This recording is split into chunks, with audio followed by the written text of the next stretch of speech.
Hey you, welcome to I Just Watched. I'm Joseph, and we're talking Puss in Boots: The Last Wish. Excuse me, I didn't really know we were getting a sequel until obviously the first trailer dropped, and I was like, oh shit, we're getting a sequel? Okay, cool. I enjoyed the first. But before we dive into it, I gotta hit you with the spoiler warning, just in case you haven't seen it. And from the jump, DreamWorks dropped their new intro. I mean, it's not bad, but to me, it's kind of meh. Like, I actually don't like it, especially compared to the classic DreamWorks intros, where each intro was custom, or it depended on the story that we were about to watch. It was variant on that specific film or the franchise or whatever you want to call it. I miss that DreamWorks intro because every time was a little bit different, you know. Where this one, it literally just like, look at our greatest hits, our bangers, and that's it. And I'm like, all right. I mean, everyone kind of does that. So I really like the fact that they used to be independent and individual per movie, and you'd have like that uniqueness. So I really enjoyed that. So it is what it is. Because I say that because that was probably the worst part of the movie. I absolutely love this movie. It was a fucking surprise. I was like, all right, you know what? I kind of want to watch it. I like to play with the Nine Lives. This can be fun. I really enjoyed the first one. They played into things they introduced in the first one here, but they didn't dwell in them. They still created new moments and stuff like that with his. Do you like gazpacho? Surprisingly as hell, love this movie. To put it in perspective, this is without question to me the best Shrek verse movie since Shrek 2. I love Shrek 1, Shrek 2. I enjoy Shrek 3. Puss in Boots is a banger, but Puss in Boots 2, aka The Last Wish, is without question top 3 in the Shrek verse, and it is the best film we've had since Shrek 2. Shrek 2 being my favorite. I don't want to dive into that because that's a whole separate conversation for the end, so I gotta put a pin in the Shrek thing. But I loved I didn't know what it was called until after I had to Google it. The step animation during the fight scenes, and you get like that. It almost looked like a comic strip brought to life, like Into the Spider Verse, but not to that extent. It was just moments of it, and then I realized what step animation is after I googled it. But it just added this like almost surreal moments to the fight scenes and the action, and it was amazing. It was beautiful. I was sitting there like, I was genuinely like, what the fuck? Like, I didn't expect this movie to be that good. And then you drop the story, which of course he wants the wish to get his 9 lives back.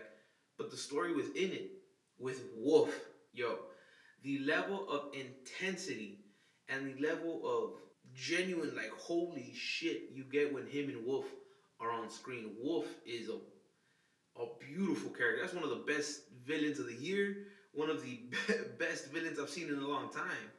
And at the end, you find out that Wolf represents death.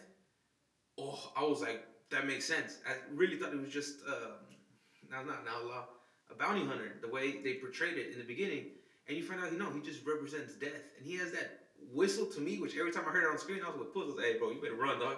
You ain't winning that fight. Wolf was creepy. The mix of the Spanglish and stuff. I don't know. This is a kids movie, and it was so intense, and you're sitting there like, oh shit.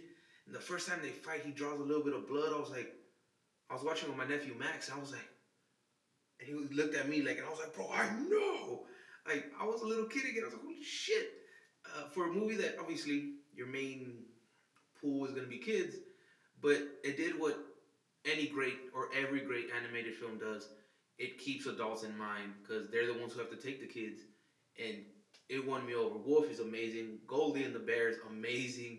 Stupid ass, was it Jack Horn, right? Jack Horn was an idiot, but hilarious. Kitty Softballs again. Perrito. Mira, I genuinely thought I was going to dislike Perrito because I was like, okay, seeing the new story with the 9 lives and everyone has a need for the wish, and Perrito is just this goofy looking ass chihuahua who's just going to be there for fun. When I say that I was getting emotionally attached to this stupid dog, and there was a couple moments in this movie where I got emotional, and I had to make sure I didn't make eye contact with my nephew because I couldn't let him know that I was perspirating from my eyes because I was sitting there like, and then there was these girls next to me, and I was like, be a man, bro. And Perrito did something like sad and cute, and I was like, oh. And then Goldie hit us with that just right, that last one. I was like, oh. I was over here like, oh, I was like, just make it through this, bro. Rewatchable as fuck. But Perrito, I say that because love the stupid dog. My biggest gripe or issue within the movie, it's not even a big deal, is that throughout the thing they kind of tease that Perrito's never had a name. No one's ever named this cute ass little retarded dog. And I was like, cool, I know we're gonna get his name eventually. They're gonna give him a name, cool. And they just went with Perrito. It's like, I named this dog Dog. I named it Perro el Perrito. It's like, all right. I mean, I know that's what they've been calling him, but I was kind of hoping he would have got like a real, like just a bit more of a proper name. The connection you see throughout the movie between him and Kitty Softpaws, and they explain why they aren't together in a very, I think, smart way, and it makes sense, especially playing into fear and death. And the way when he loses his sword, Perrito gives him a stick, and he's walking around with the stick, and he grabs it like he's gonna fight. So Kitty Softpaw's like, here, you can use my gatito, and he pulls out like this little dagger. I want it. I want a little dagger with a handle that looks like a cat, and it's gonna be called Gatito.